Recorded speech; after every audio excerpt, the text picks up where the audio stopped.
الله الرحمن الرحيم نحمده ونصلي على رسوله الكريم اما بعد.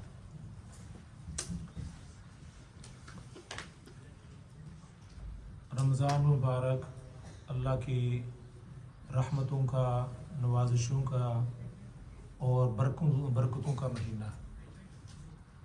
اس میں اللہ رب العزت نیکیوں کی جو ریٹ ہے وہ بھی بڑھا دیتے ہیں اور مومن کے رزق کو بھی بڑھا دیتے ہیں. یزاد فی الرزق، المؤمن یزاد فی الرزق. اللہ رب العزت مومن کے رزق کو بھی بڑھا دیتے ہیں. اور بڑی تعداد کے اندر جو ایسے مجرمین ہیں جن کی سزاؤں کا حکم ہو چکا ہوتا ہے، اللہ رب العزت ان کی مغفرت فرما دیتے ہیں. ہزاروں نہیں لاکھوں کی تعداد میں ایسے لوگ جن کا فیصلہ ہو چکا ہوتا ہے کہ ان کو جہنم کے اندر بھیجنا ہے، لیکن رمضان کی آمد کی برکت کی وجہ سے اللہ رب العزت ان کو جہنم سے خلاصی عطا فرماتے ہیں. رسالت میں آپ صلی اللہ علیہ وسلم نے فرمایا اس مہینے کو 3 حصوں کے اندر تقسیم فرمایا. اولہ رحمت، فرمایا جو اس کا پہلا عشرہ ہے، جو پہلے 10 دن ہیں، وہ اللہ کی رحمت کے دن.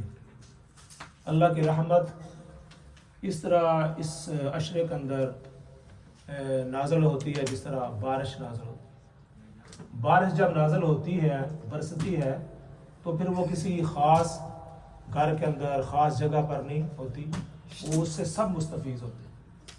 ہر جگہ پر اللہ کی رحمت جو ہے وہ بارش وہ برستی. اللہ رب العزت اس میں بے شمار، جس طرح میں نے کہا کہ مجرموں کو اللہ رب العزت ان کی مغفرت فرما دے. لیکن رسالت میں آپ صلی اللہ علیہ وسلم فرمایا کہ 4 شخص ایسے ہیں جن کی اس رمضان مبارک کے اندر بھی مغفرت ہوئی. ایسے بد نصیب وہ 4 اشخاص ایسے ہیں کہ رمضان مبارک کا مہینہ پانے کے باوجود ایسے ہی ہے جیسے بارش برس رہی ہو اور سب کے اوپر اس کی رحمت نازل ہو رہی ہو، اور ایک بندہ یا 2 بندے ایسے ہوں جو اس سے محروم. کوئی محروم رہ نہیں سکتا کہ جب بارش ہو رہی ہو تو کوئی آدمی اس سے محروم رہ نہیں سکتا. لیکن یہ فرمایا کہ رمضان مبارک کے اندر 4 اشخاص ایسے ہیں کہ ان کی اس کے اندر مغفرت نہیں ہے. سب سے پہلے فرمایا ایسا شخص جو شراب کا عادی ہو. ایسا شخص جو شراب کا عادی ہو. ہمارے اس ملک کے اندر شراب جو ہے یہ بڑی آسانی کے ساتھ اویلیبل ہے. کسی بھی دکان کے اندر جائیں تو شراب کی بوتل آپ اگر خریدنا چاہیں تو آپ کو مل سکتی ہے. چاہے جا کے ہمارے ملکوں میں مل تو وہاں بھی جاتی ہے، لیکن یہ ہے کہ اس طرح عام جس طرح یہاں پڑی ہوئی الڈی جائیں ایزدہ جائیں بوتلوں کے انبار لگے ہوئے ہیں تو شراب مل جاتی ہے. لیکن اس میں یہ ارشاد فرمایا کہ جو شراب کا عادی ہو، فرمایا کہ اس کی اللہ رب العزت جو ہے نا وہ مغفرت نہیں فرماتی. اور دوسرا شخص فرمایا کہ قطع رحمی کرنے والا، ایسا شخص جو اپنے رشتہ داروں کے ساتھ ناتا توڑنے والا. قطع رحمی، قطع کہتے ہیں توڑنا، رحم کہتے ہیں جو جیسے نا مادر رحم کے اندر جو رشتہ دار ہوتے ہیں، آپ کے جو خون کے رشتہ دار ہیں، آپ کے بہن بھائی ہیں، آپ کی خالائیں ہیں، پھوپھیاں ہیں، جو آپ کے خون کے رشتہ دار ہیں، ان کے ساتھ آدمی جو قطع رحمی کرنے والا ہے، توڑنے والا ہے. قطع رحمی کا مطلب ہے جو ان کے ساتھ توڑنے والا ہے، اس شخص کی بھی اس مہینے کے اندر مغفرت نہیں ہوگی. ہر آدمی یہ کہتا ہے کہ بھائی میں ٹھیک ہوں، بس وہ میرا بھائی جو ہے یا میری بہن جو ہے یا میری خالہ جو ہے بس میری اس کے ساتھ بنتی نہیں. میں تو ٹھیک ہوں، اس سے جا کے پوچھیں گے وہ کہے گا میں ٹھیک ہوں، یہ ٹھیک نہیں. تو یہ فیصلہ کیسے ہوگا؟ فیصلہ رسالت میں آپ صلی اللہ علیہ وسلم نے فرمایا کہ اگر آپ کسی کے ساتھ تعلقات رکھتے ہیں تو پھر عدلے کا بدلہ ہے. اگر اس نے اچھے تعلق رکھے ہیں تو آپ بھی اس کے ساتھ اچھا رکھتے ہیں، تو یہ تو پھر صلہ رحمی نہ ہوئی. صلہ رحمی اور یہی ہے کہ جو آپ کے ساتھ توڑ رہا ہے آپ اس کے ساتھ جوڑیں. سل من قطعک، فرمایا کہ جو آپ کے ساتھ توڑتا ہے اس کے ساتھ آپ جوڑیں. واعف عمن ظلمک، جو آپ کے ساتھ ظلم کرتا ہے آپ اس کو معاف کریں.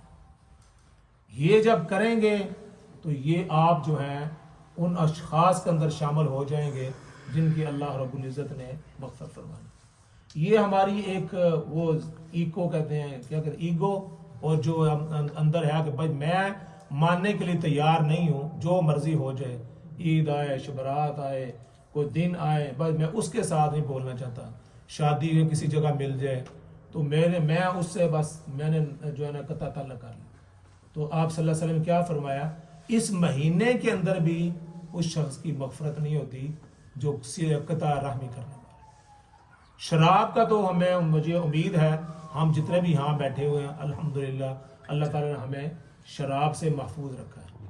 لیکن یہ جو دوسری بات آئی ہے قطع رحمی کرنے والی، اس پر ہمیں ضرور سب کو غور کرنا چاہیے.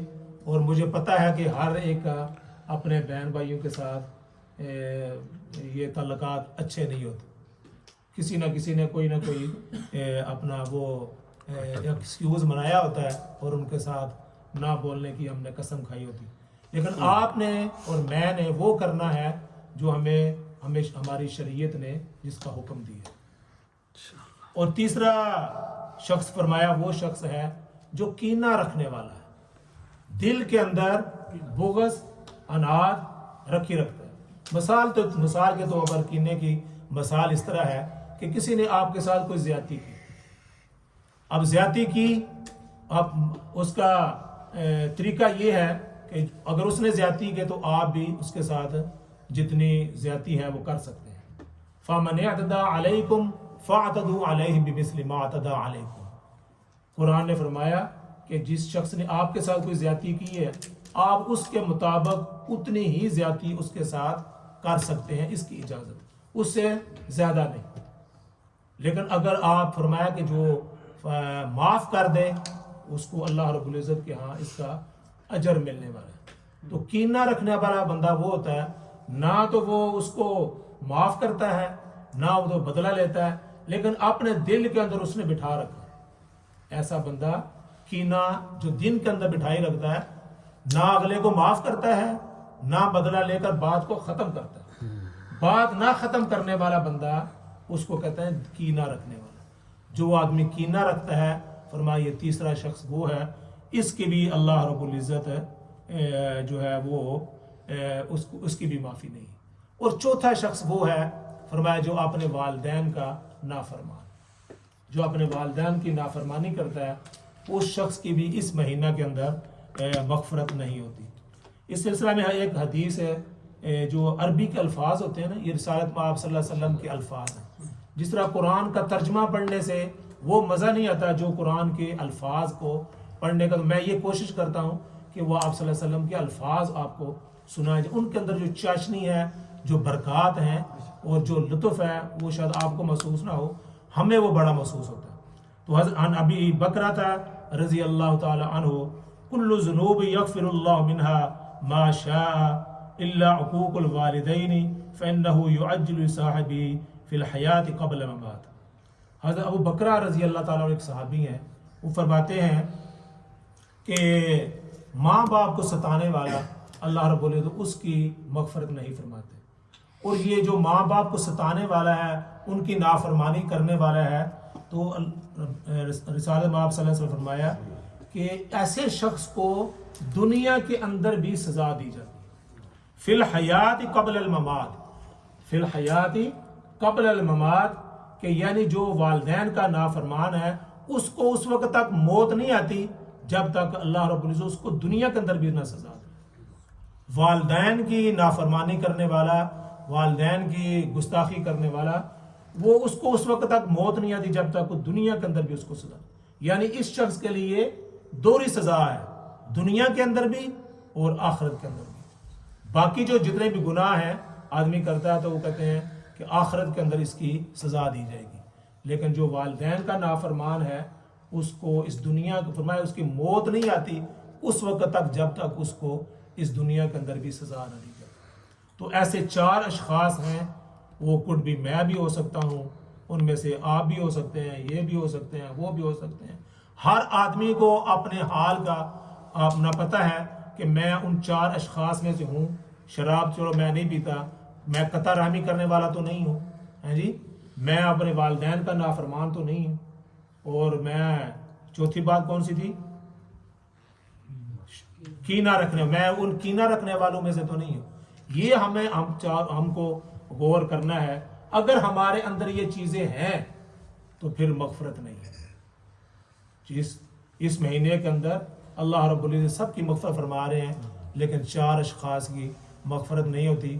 اللہ رب العزت ہمیں اس کی توفیق عطا فرمائے کہ یہ جو 4 چیزیں رسالت مآب صلی اللہ علیہ وسلم نے بیان فرمائی ہیں, ہم کوشش کریں, پہل کریں, اور یہ کہیں کہ ہمارے نبی کا, ہمارے رسول کا یہ حکم ہے کہ آپ نے قطع رحمی نہیں کرنی, جو توڑ رہا ہے ہم نے اس کے ساتھ جوڑنی ہے. اور کینہ آج کے بعد ہم نے کہنا کہ آپ نے میرے ساتھ زیادتی کی تھی یار, میں نے آج سے یہ بات ختم کر دی. اپنے دل کے اندر ساری زندگی کے لیے رکھنا, فرمایا اس کی گنجائش نہیں ہے. اگر یہ ہم رکھیں گے تو پھر مغفرت نہیں ہوگی, اللہ سے دوری ہوگی, اللہ کی رحمت سے دوری ہوگی. اللہ تعالیٰ مجھے بھی اور آپ کو بھی اس کی توفیق عطا فرمائے. اللہم صلی علی سیدنا و مولانا محمد و علی سیدنا و مولانا محمد مبارک وسلم. ربنا آتنا فی الدنیا حسنہ وفی الآخرۃ حسنہ وقنا عذاب النار. یا اللہ ہمارا بیٹھنا قبول فرما. یا اللہ جو نبی پاک صلی اللہ علیہ وسلم کے ارشادات ہیں یا اللہ ان پر عمل کرنے کی توفیق عطا فرما.